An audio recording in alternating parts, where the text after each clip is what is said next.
Have you ever walked into your living room, looked around, and felt like something was off, but you couldn't explain what it was?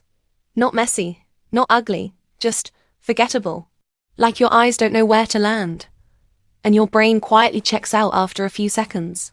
What's interesting is that most people don't describe this feeling directly.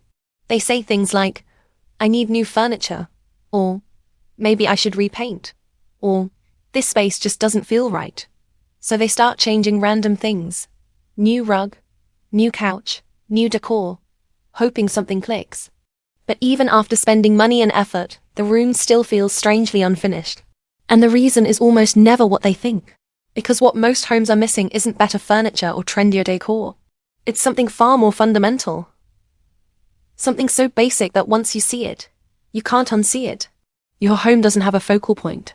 Now, that might sound like a design term that only matters to architects or interior designers, but it's actually one of the simplest and most powerful principles behind every space that feels intentional. Whether you realize it or not, every room you've ever loved had one clear place your eyes were meant to go. Something that quietly said, start here.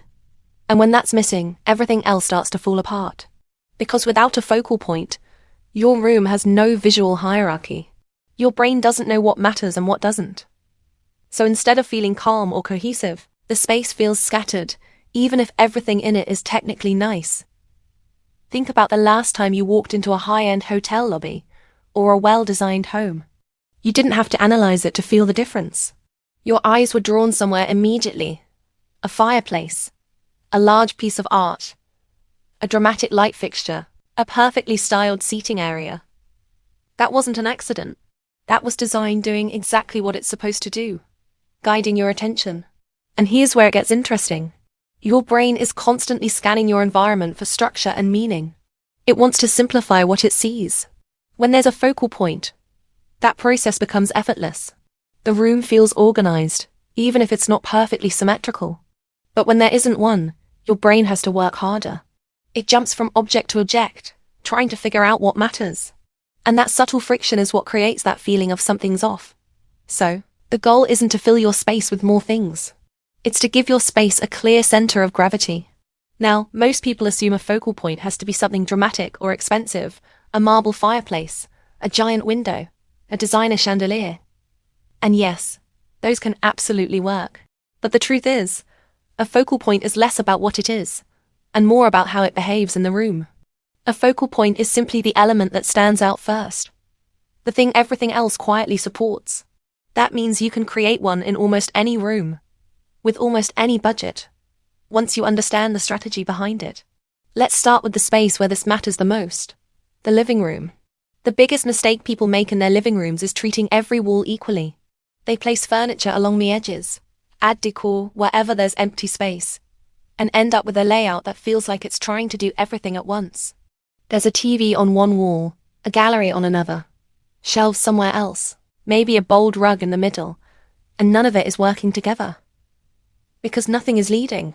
A well-designed living room chooses one primary focal point, and then commits to it. If you have a fireplace, that's your anchor. Everything else should support it. Seating faces it. Decor enhances it. You don't compete with it, you reinforce it. If you also have a TV, this is where most rooms go wrong. People try to give both equal importance, and the room ends up visually split. Instead, you decide which one matters more in your daily life and let that lead. If you don't have a built-in focal point like a fireplace, you create one. This could be a large piece of art, a bold media unit, or even a statement sofa positioned intentionally. The key is scale and contrast. It has to stand out enough that your eye naturally lands there first. And once you've chosen it, everything else becomes easier. Your furniture arrangement stops being random. Your decor choices start to make sense. Even your color palette begins to feel more cohesive, because it's all orbiting around one central idea. Now, here's something most people don't realize. A focal point doesn't just guide your eyes, it guides your decisions. Without it, every choice feels equally important. Should you upgrade the rug? Change the curtains? Add more lighting? It's overwhelming because there's no hierarchy. But with a focal point, you can filter everything through one question. Does this support or distract from the main feature?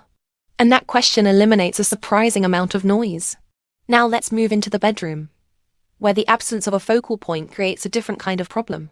Bedrooms without a focal point don't usually feel chaotic. They feel flat. Everything blends together. The bed is there. The nightstands are there.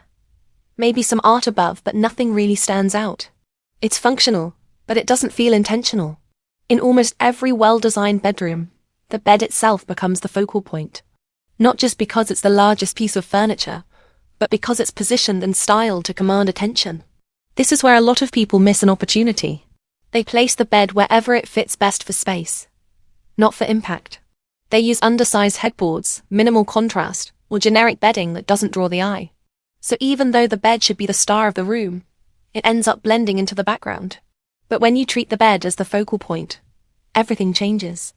A taller headboard, a contrasting wall color behind it, layered bedding with texture and depth, these aren't just aesthetic choices. They're signals. They tell your eye, this is where the room begins. And just like in the living room, once that's established, the rest of the space starts to organize itself around that decision.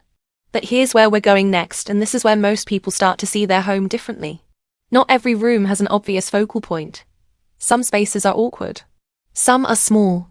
Some have competing elements that make it harder to choose.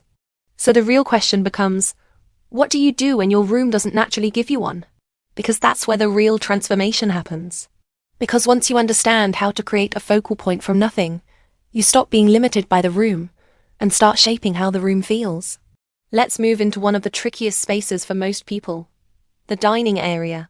A lot of dining rooms feel oddly underwhelming, even when they have a nice table and chairs. And the reason is simple. They rely on furniture alone to carry the space.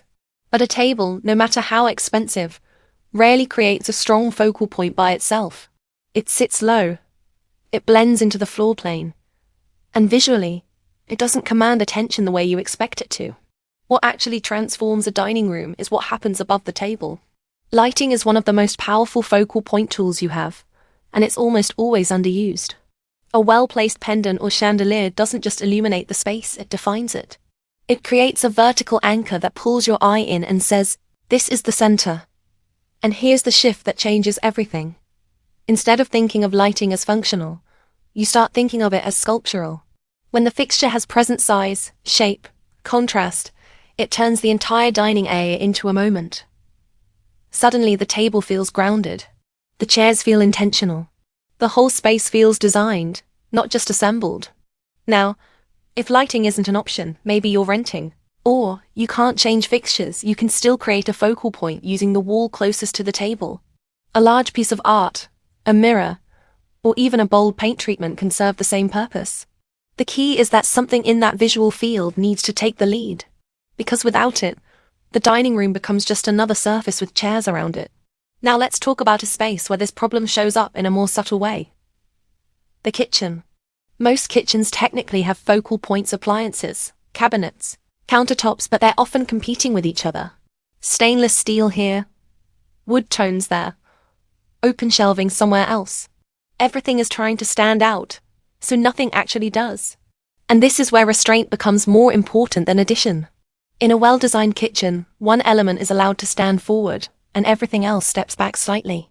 That focal point could be a backsplash, a range hood, a kitchen island, or even a statement light fixture above the island. But the mistake people make is trying to highlight all of them at once. You'll see a bold backsplash paired with dramatic lighting, colorful cabinets, and high-contrast countertops. And instead of feeling cohesive, it feels visually noisy. Your eye doesn't know where to settle, so it keeps moving. The solution isn't to remove personality, it's to organize it. Choose one feature to emphasize and let the others support it through simplicity. If your backsplash is the star, keep your cabinets more neutral. If your island is the focal point, let the surrounding elements be quieter. You're not reducing interest, you're directing it. And that's what creates that feeling of effortlessness in well-designed spaces. It's not that they have less going on. It's that everything knows its role. Now, let's step into a space that people often overlook entirely when it comes to design. The entryway. This is the first impression of your home. But for many people, it's purely functional. Shoes, keys, maybe a small table, and that's it. There's no visual cue, no sense of arrival. You walk in, and your brain doesn't register anything meaningful. But this is actually one of the easiest places to create a focal point. Because even a small gesture can have a big impact. A mirror, for example, does more than reflect light. It creates depth. It gives your eye something to engage with immediately. Pair that with a console table and a single intentional decor element, a vase, a lamp, a piece of art, and suddenly the space feels composed. It doesn't have to be elaborate. It just has to be deliberate. And that brings us to something deeper, something that goes beyond individual rooms. When your home lacks focal points, it doesn't just feel unfinished. It feels forgettable. Not because the pieces are wrong, but because there's no story connecting them. A focal point is what gives a room identity. It's what makes one space feel different from another. It's what creates memory. Think about it. When you recall a beautiful space, you don't remember every detail. You remember the one thing that stood out: the fireplace, the view, the lighting, the artwork. That's the focal point doing its job. And here's the part that most people don't expect. Once you start applying this idea, you naturally begin to use less, not more. You stop filling every corner. You stop adding things just to make the space feel complete. Because you realize completeness doesn't come from quantity. It comes from clarity. And that shift doesn't just change how your home looks. It changes how it feels to be in it. It becomes calmer, more intentional, easier to exist in, because your brain isn't working overtime anymore. It knows where to look. It knows what matters. And that quiet sense of order is what people are actually responding to when they say a space feels good. So if your home has been feeling off or flat, or just not quite right, there's a good chance it's not about what you need to add. It's about what you need to choose. Choose one thing in each room to lead. Let everything else support it. Create a clear starting point for your eyes and your decisions. And if this idea shifted how you see your space, then there's a lot more like this waiting for you. Because once you understand the principles behind design, not just the trends, you start making decisions that last.